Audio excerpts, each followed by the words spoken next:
Les gens ne doivent pas pouvoir deviner le prochain chapitre de ta vie. Est-ce que tu savais que tu devrais commencer à être une personne imprévisible? So, let's go.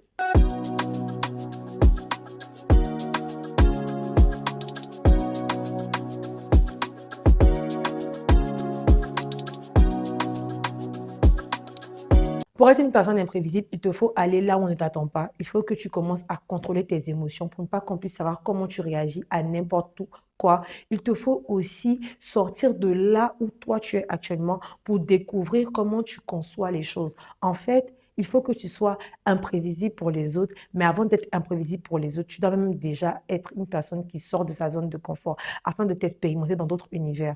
Allons-y dans cette vidéo-là, on va en parler. Bienvenue sur ma chaîne YouTube, je suis Anaïs, brand manager, auteure, écrivaine et conférencière internationale. Et aujourd'hui, on va parler du fait que tu dois être imprévisible. Nous devons être des personnes imprévisibles parce que le fait d'être imprévisible va t'aider à pouvoir réussir un peu plus certaines choses puisque quand tu es imprévisible, on ne sait pas où tu t'en vas et donc tu es plus concentré sur ton chemin et il n'y a personne pour pouvoir indexer ce chemin-là puisqu'il ne sait pas forcément là où tu es en train de partir. Moi, je suis une personne très smart, ok? Et je le reconnais. Je suis une personne aussi qui adore tout ce qui est en rapport avec le fait d'être imprévisible. Pour moi, les gens qui sont imprévisibles, ils ont quelque chose de mystérieux, ils ont quelque chose que tout le monde n'a pas parce qu'on ne peut jamais deviner leur prochain geste, leur prochain mouvement, leur prochain projet ou là où ils s'en vont. J'étais à une conférence que je donnais par rapport à mon livre que j'ai fait sortir en anglais, Prendre 25 ans d'avance, et quelqu'un m'a demandé, c'est quoi le prochain chapitre? Là où tu nous envoies. Aujourd'hui, c'est une dédicace, mais c'est quoi le prochain projet sur lequel tu travailles? Tu as fait une conférence pour les jeunes, mais tu t'en vas où? Et j'étais en mode, comment je vais te dire ça? Parce que en vrai, moi-même, je ne sais pas où je m'en vais de façon claire par rapport à l'étape. Je sais ce que j'ai envie de faire de façon globale, mais les petites étapes, je ne les énonce pas avant de l'avoir déjà fait. Et donc, j'ai répondu à la personne, je ne sais pas pour le moment, mais quand je saurai, ça sera déjà prêt. Dans le sens où je ne le garde pas en face comme un secret, mais je sais toujours de sortir de ma zone de confort. Et donc, je me pousse moi-même à me surprendre. Être une personne imprévisible, c'est se pousser à se surprendre. Et se surprendre, c'est se surpasser vis-à-vis des capacités qu'on pensait qu'on avait. Parce que généralement, on va toujours programmer nos projets, programmer nos études, programmer nos budgets ou nos finances en fonction de ce que nous avons comme capacité. Et donc, aller sur le fait que je peux faire ceci, donc je vais faire cela. Alors que quand on commence à être une personne imprévisible, on commence à sortir de notre propre entendement pour aller au-delà de nos capacités et faire sortir des choses qui sont incroyables. Et donc, la personne qui me pose cette question était dans l'optique de pouvoir comprendre un peu mon cheminement. Mais moi, en répondant, j'ai compris que généralement, je lance des projets, je travaille sur des choses que je ne sais pas forcément textuellement aujourd'hui, mais que j'apprends en fait à comprendre par rapport à mes perspectives et par rapport au fait que j'ai envie de surmonter des choses que je n'ai jamais fait. Et c'est là que va passer le terme la zone de confort. Tu ne peux pas décider d'être une personne imprévisible si tu n'es pas habitué à sortir de ta zone de confort. Il va te falloir sortir de ce que tu sais déjà, de ce que tu es déjà. Il y a des personnes qui aiment dire, je suis déjà comme ça, prends-moi comme ça, moi je ne peux pas changer, c'est comme ça que je parle rapidement, soit tu me prends, soit tu me laisses. Non, il va falloir que tu sortes de ta zone de confort. Quelqu'un m'a demandé dans les commentaires, mais comment tu as fait pour réussir à articuler alors que tu dis que tu bégayais, alors que tu dis que tu parlais trop vite? Aujourd'hui, je parle encore très vite, mais j'ai travaillé sur mon débit au maximum. Et aussi, j'ai travaillé sur mon articulation. Pendant très longtemps, quand je parlais, je laissais d'autres personnes me donner des commentaires. Donc, ma maman, elle me dit, par exemple, tu as parlé un peu trop vite ici, essaie de ralentir. Et ces commentaires-là m'ont aidé à sortir de ma zone de confort. Je me suis dit, Anaïs, tu ne peux pas toujours demander aux gens d'accepter cette version de toi qui est là parce que tu n'as pas envie de changer. Il va falloir que tu poses un pas pour pouvoir commencer à t'améliorer. Et justement, on s'améliore quand on sait qu'on a envie d'avancer. Et ce pas vers l'avant-là, je l'ai posé en travaillant sur mon articulation. C'était une manière pour moi de sortir de ma zone de confort. Et en sortant de ma zone de confort, j'ai préparé d'autres personnes à être surprises de mon éloquence parce que j'ai commencé à mieux articuler. Et cette surprise-là, c'est le fait que les gens n'ont pas vu venir. On n'est pas toujours obligé de montrer aux gens le processus qu'on fait quand on est en train de sortir de notre zone de confort. Ah, aujourd'hui, j'ai appris ça à regarder. Ah, aujourd'hui, j'ai fait ça à regarder. On n'est pas obligé de montrer à chaque fois les efforts qu'on fait quand on est en train de sortir de notre zone de confort. On peut s'asseoir et montrer uniquement les résultats afin que les gens puissent se dire, bah waouh, à quel moment il a fait ça. Vous ne voyez pas l'effet que ça fait quand on fait sortir un projet et que les gens qui sont autour de nous sont en mode, waouh, comment tu as trouvé le temps pour faire ça? En fait, ce n'est pas le temps qu'ils sont étonnés que tu as trouvé pour faire ça. C'est le fait que tu aies réussi à te focaliser sur l'objectif sans pour autant en parler tout le temps et qu'il soit sorti, qui fait qu'ils sont encore plus fiers. Je me souviens, quand je travaillais sur mon livre, je n'en ai pas parlé à beaucoup de personnes. Et même les personnes les plus proches de moi, mon père et ma mère, ne savaient pas que j'écrivais un livre jusqu'à ce qu'il sorte. Pour moi, c'était important d'être imprévisible à leurs yeux. Il ne faut pas qu'ils puissent se dire, on sait que Axel, voici son prochain geste, voici la prochaine étape par laquelle elle va passer. On la connaît, on sait un peu là où elle s'en va. Je voulais qu'ils puissent être surpris du potentiel qui était en moi et de ce qu'ils avaient fait de moi en tant qu'un enfant qui évolue. Je voulais qu'ils puissent se dire, elle a vraiment grandi au point où elle arrive à travailler sur des projets et à les faire sortir sans pour autant avoir besoin de notre aide financière, morale ou même physique. Et en fait, tout ça, c'est aussi la manière de montrer aux gens qu'on est imprévisible. Tu dois être imprévisible et tu dois l'être pour des choses positives. Il y a aussi autre chose, c'est que quand tu veux être imprévisible, il va falloir que tu travailles sur toi. C'est indéniable, c'est vraiment la première des choses. Il te faut aussi travailler sur tes émotions. En fait, une personne imprévisible va aussi travailler sur le contrôle de sa personne, le contrôle de soi. Parce que il ne faut pas qu'on puisse savoir que quand on lui dit tel mot, il réagit comme ça. Quand on lui dit ceci, il se met automatiquement en colère. Il va falloir travailler sur ton sang-froid,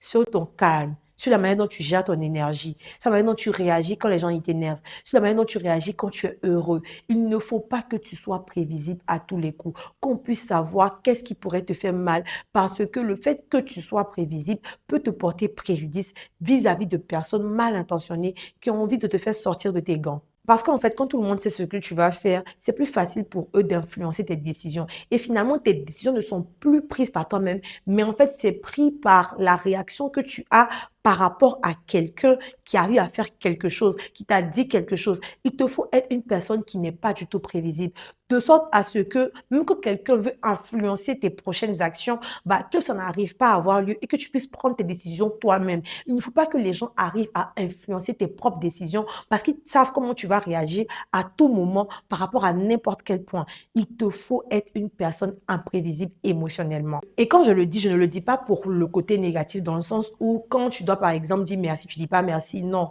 Dans le sens où les extrêmes joies, les moments où tu es quelqu'un de très joyeux, tu n'es pas forcément obligé de le répéter à chaque fois. Tu peux accueillir la joie avec du calme. Tu peux accueillir la tristesse avec du calme. Tu peux accueillir la colère avec du calme. Et donc, tu n'as pas besoin d'être en extase totale devant les émotions ou devant les gestes des gens autour de toi pour montrer que tu ressens quelque chose. Ce n'est pas nécessaire et ça va forcément être quelque chose qui va te donner beaucoup d'opportunités. Je te conseille de travailler sur ton estime de toi, mais surtout, je te conseillerais de travailler sur ton calme, ton sang-froid et ta maîtrise de toi. Ça va t'aider à être une personne imprévisible. Là où on pense que tu aurais réagi comme ça, bah, tu réagis autrement. On pensait qu'elle allait crier, mais elle a été calme. On pensait qu'elle allait pleurer, mais elle a souri. Cette manière d'être imprévisible fait que bah, les gens ne savent pas comment influencer tes décisions. Quand j'ai écrit mon livre, bah, y a beaucoup de gens qui m'ont dit, bah, on ne t'avait pas vu venir, hein. On ne savait pas que tu allais faire ça. Laisse les gens dire, on ne l'avait pas vu venir. Tu n'es pas obligé de faire comprendre à tout le monde le chemin que tu es en train de prendre. S'il y a quelque chose qui compte pour toi, postule. Si tu vois une offre d'emploi, tu peux postuler à l'offre sans pour autant la partager sur tes activités. Je postulerai à cette offre sans pour autant laisser les gens informés. Et justement, il y a quelqu'un qui a dit ces positions qui a fait en sorte qu'on craque. Pop Smoke. Et moi, je pense que c'est le fait d'être quelqu'un d'imprévisible qui fait qu'on ne sait pas forcément là où tu es, à quel moment tu fais quoi. Et justement, moi, par exemple, moi, j'adore être imprévisible concernant les moments que je vis, concernant les proches que j'ai, concernant les voyages que je fais. Ce qui fait que je peux, par exemple, ce qui fait que je peux, par exemple, relater un voyage que j'ai eu à faire il y a plus de 2 mois, de 2 ans, et partager une expérience, un plat que j'ai eu à manger, ou bien même quelque chose que j'ai eu à faire avec des amis un an plus tard. Je n'ai aucun problème à vivre les moments et à les relater plus tard. Parce qu'en fait, c'est ça aussi être imprévisible. Ne pas permettre à tout le monde de savoir ta position en temps réel, les actions que tu poses en temps réel, les gens que tu fréquentes en temps réel. Être imprévisible va te protéger et te sauvegarder de beaucoup de choses négatives que le monde veut vouloir peut-être te projeter comme positif, comme par exemple vivre les moments, rester là, être avec les gens, parler tout le temps, montrer ce qu'on fait, parce que souvent les réseaux sociaux et même la vie en général va vous faire croire que il nous faut vivre les choses et les partager en temps réel, alors que non. Tu peux tout simplement te concentrer sur ce que tu vis et les partager plus tard. C'est aussi une manière d'être imprévisible. Tellement de fois, j'ai rencontré des gens qui m'ont dit: «Ah, t'es à Abidjan», parce que j'avais relayé un voyage beaucoup plus tard que pendant la période de voyage. Tellement de fois, j'ai vu des gens qui m'ont écrit pour me demander: «Ah, tu peux m'envoyer telle chose de telle boutique?» Et puis je leur ai dit: «Bah, il y a 6 ans, j'étais là-bas» ou «Il y a 6 mois, j'étais là-bas». En fait, même si l'écart peut être court ou long, ce qui se passe, c'est simple, c'est que j'essaie au maximum de ne pas donner ma position réelle tant que c'est possible. Parce que comme on le dit, c'est position qui a crac.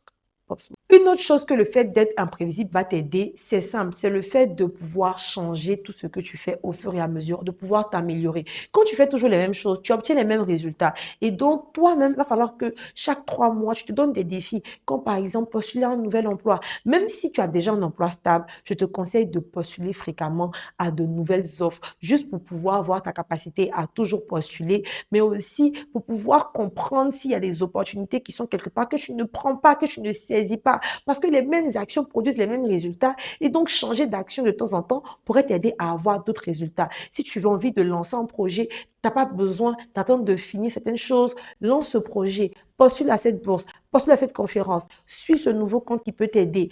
Il va falloir que tu poses des actions concrètes et que tu n'aies pas peur de le faire parce que ces nouvelles actions peuvent t'aider à avoir de nouveaux résultats. Et justement, c'est en posant des nouvelles actions que les gens, ils apprennent à te redécouvrir parce qu'ils se rendent compte qu'ils ont que des facettes de toi. Ils n'ont pas encore toi dans ton entièreté et donc ils ne peuvent pas te cerner ni te dompter et ça, c'est une force. Parlons de zone de confort, il y a aussi l'apparence. Moi, je pense que quand on est jeune, on devrait sortir au maximum de ce que nous, on sait déjà sur nous. Par exemple, notre style de coiffure, notre style d'accessoires, notre style vestimentaire. C'est le moment de tester de nouvelles choses. C'est le moment de surprendre avec des coupes bien précises. C'est le moment de sortir de ta zone de confort physique. Ton apparence, tu peux tester de nombreuses choses. Il va falloir que tu ne restes pas comme ça. Parce que, à force de toujours faire la même chose en tant que jeune, les mêmes coiffures, les mêmes tenues et tout, à un moment, tu vas peut-être vouloir changer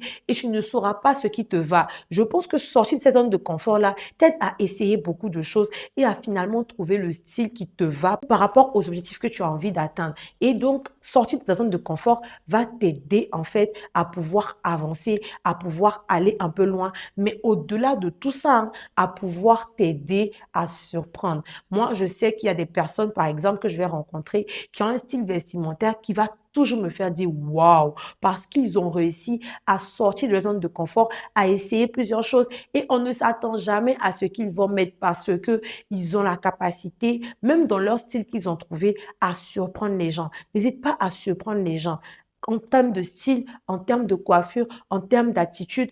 Améliore ton attitude. Si tu crois que tu as des attitudes qui sont pas forcément positives, tu vois que tu es négatif pour ton entourage, améliore ça. Commence à faire des compliments aux gens. C'est aussi une manière de pouvoir surprendre les autres et de pouvoir être imprévisible. Et pour finir cette vidéo, je te partage rapidement une expérience que j'ai vécue récemment. J'ai eu un entretien avec un devancier, un mentor qui est quelqu'un de très sage et qui me faisait un retour sur quelque chose que je devais faire. Il m'a dit tout simplement, pourquoi tu n'as pas fait cette action? Et je lui ai répondu, je ne pense pas que j'avais vraiment tout ce qu'il fallait. Il fallait que je mette quelque chose en place avant de faire cette action. Et il m'a dit, mais tu ne peux pas prêcher des choses et puis ne pas faire. Parce que toi-même, tu dis dans ton livre que il faut pas hésiter à tenter des expériences. Et je me suis rendu compte que souvent, même quand on parle aux gens, même quand on discute, on partage des astuces, on n'est pas toujours en train de les exécuter. C'est pour ça que je vais te dire aujourd'hui, postule à des choses auxquelles tu n'es pas éligible. Faut surprendre les recruteurs. Postule à des bourses, à des concours, à des pitchs où tu n'es pas éligible, où ce n'est pas ton profil qu'on recherche, où tu n'es pas le candidat idéal, où on demande 10 ans d'expérience, il faut que ton cerveau soit en mode, je suis en train de nous faire quoi comme ça?